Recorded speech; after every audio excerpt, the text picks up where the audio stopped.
Oh, yeah. Hey, y'all. Hey, where have you been? Hey, y'all. Let me turn this off my Bluetooth for a second.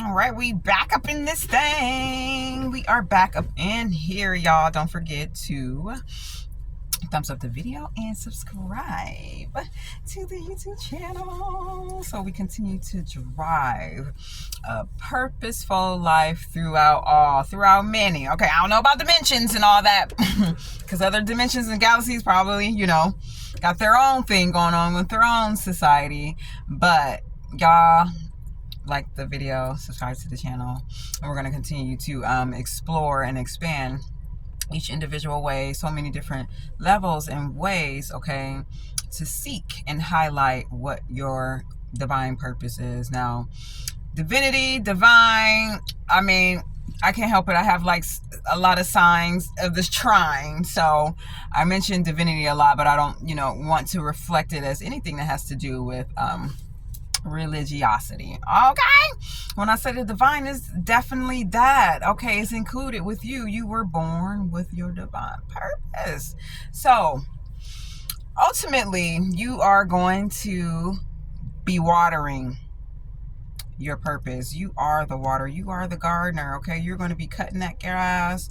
Okay, you're going to fertilize the lawn. You've already done that. You are the groundskeeper for your purpose. Okay, you are the only one. So look at your purpose, okay, like that, in a way.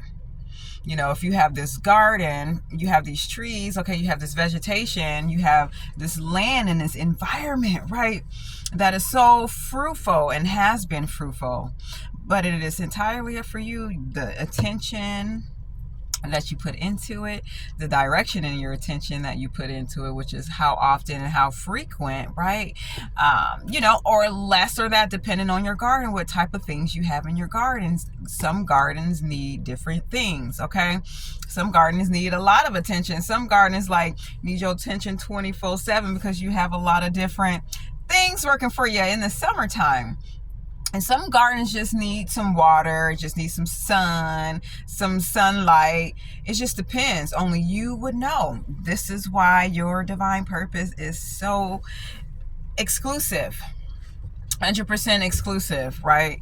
Because you have taken up the opportunity right now in these very moments to create this garden, right? This lovely masterpiece that you get to sit back and enjoy. Okay, you can enjoy every bits and part of it. You get excited, you get happy when you have your little, steps ahead or whatever it is, those little increments of seeing things like actually really flourishing, and you have the experience of witnessing all of those divine creations that happen normally in the dark. When these flowers are blooming, okay, when these plants are sprouting, it all takes place in the dark, okay, which is another force field in alignment with your purpose of keeping it to yourself, okay, 98% of the time, unless these people out here around you in your environment are just naturally, there's only a few who just naturally will water your garden for you and water, you know what I'm saying? They ain't gonna water your purpose, but they're gonna give back to you as if you really matter, and as if your purpose generally very much matter. But ultimately, the design and the creation is for you. All right. We're not going to rhyme. The ancestor spirit guys want to be like on time. Okay. The divine, the trine. But honestly, that's how you have to look at it.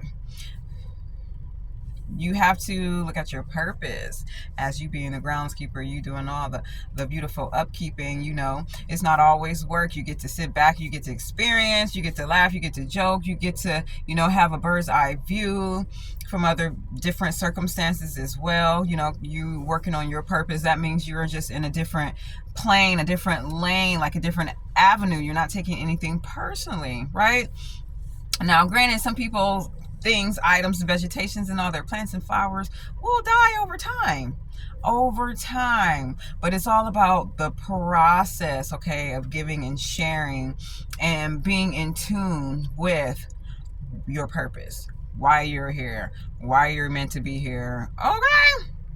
So if your kids be asking you, your children, why are we here, Mom? Why are we here? What's the point of life? And it's to live out your divine purpose. And to start working on their talents and gifts. They're just going to naturally show. They always do with children very early on, okay? Even in infancy, you can see much of their personality, okay? But their true talents and gifts starts early childhood development. But anyway, I say all that is because obviously, when we're kids, you're like, okay, well, what's the purpose of life? Like, why are we here? Why do we die?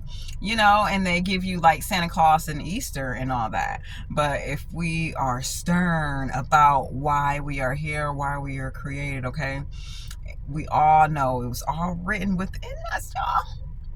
Okay, it's already written within us.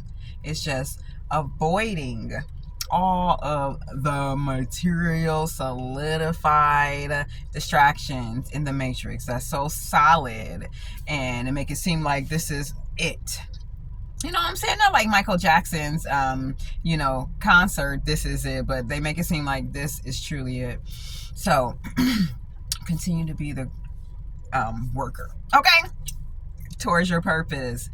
Always gaining towards your purpose, working towards your purpose, focus on purpose. I'm telling you, because things over time will flourish for you, and it will open up. They will. They generally will. How much frequency, how much time it is, how much water you're adding on to it, how much sunlight. All right. Excuse me, y'all. I'm about chewing a gum. It's refreshing. It's been a long day.